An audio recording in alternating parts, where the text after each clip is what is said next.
جبکہ پہلے یہاں آبادی کا نام و نشان نہ تھا۔ جس روز آخری بار دیہات والے مدرسے میں گئی، اس دن ربیہ نے چھٹی کی تھی۔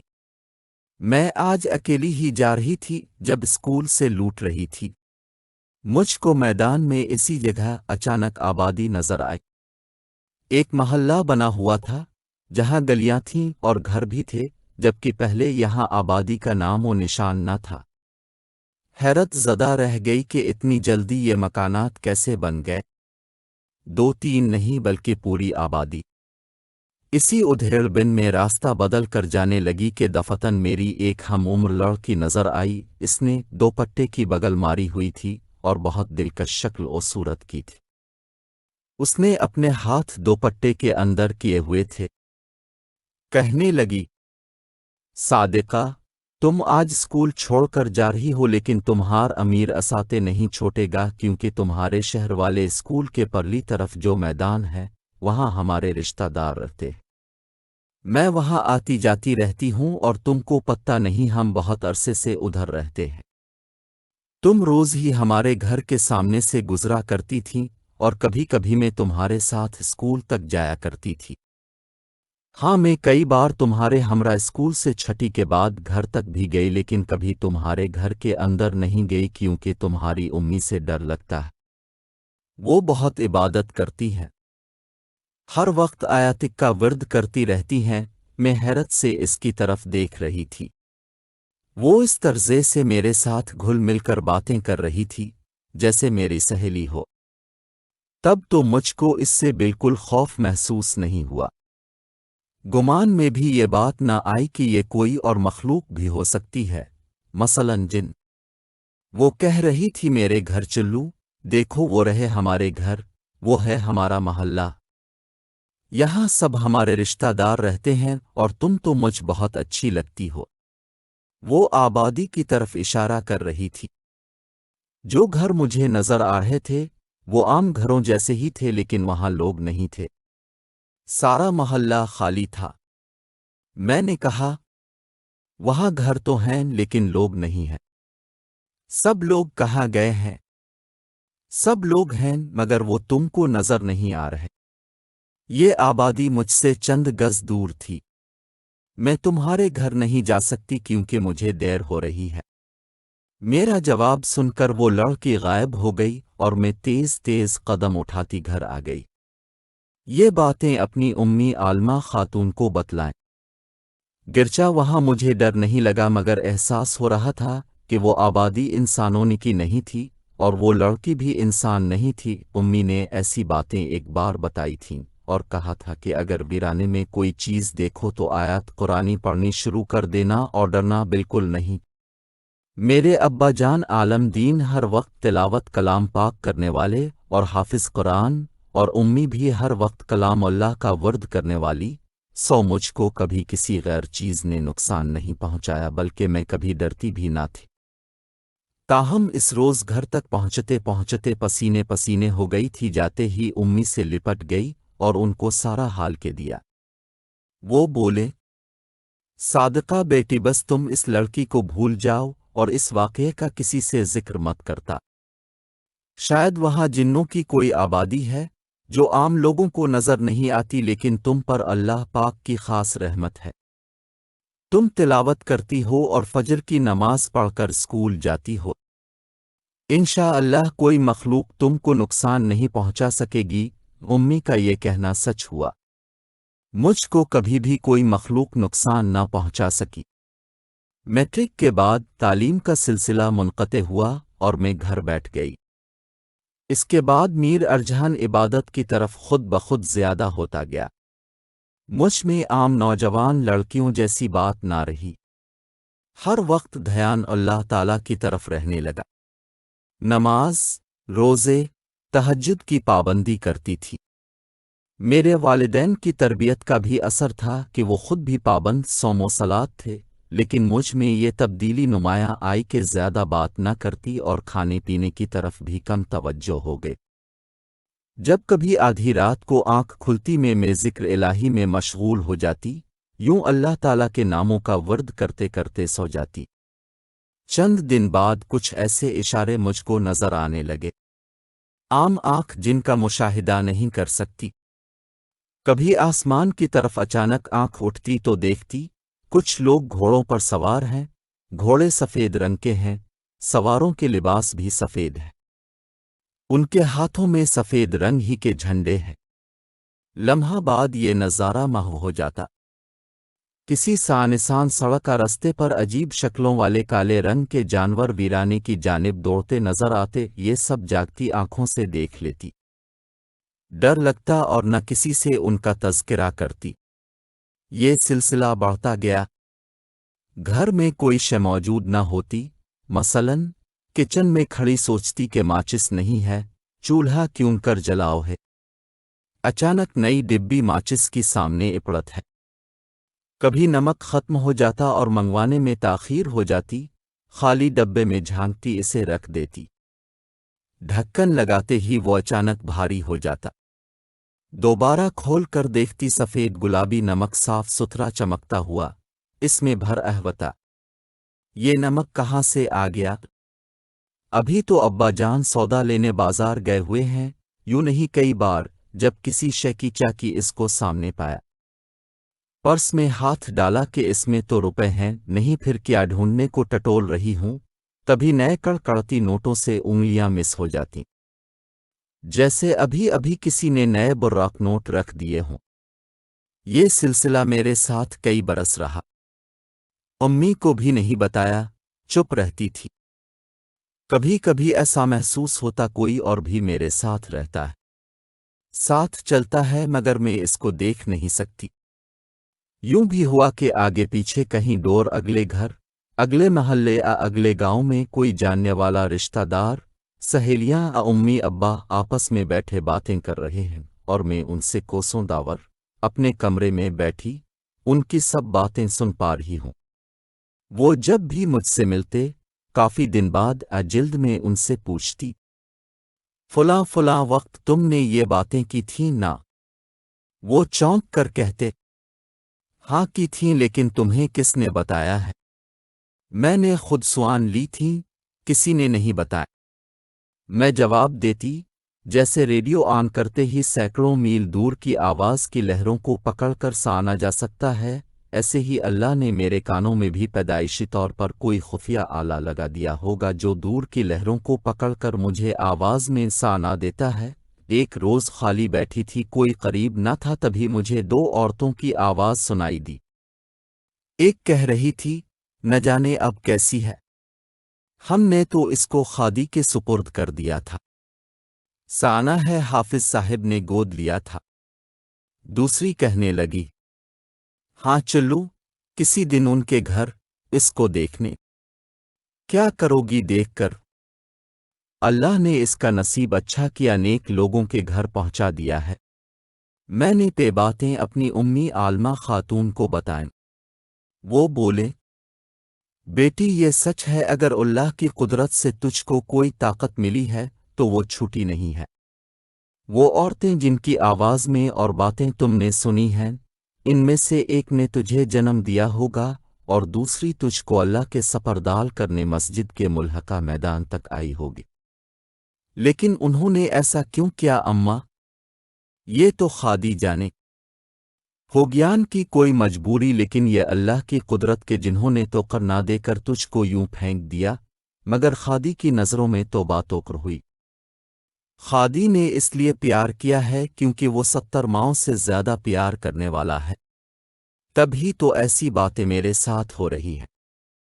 امی نے پھر تلقین کی، بیٹی میں مر بھی جاؤں تو کبھی نماز اور تلاوت مت چھوڑنا۔ ابا جان اب میرے فرض سے سبک دوش ہونا چاہتے تھے، حالانکہ میں شادی نہ کرنا چاہتی تھی۔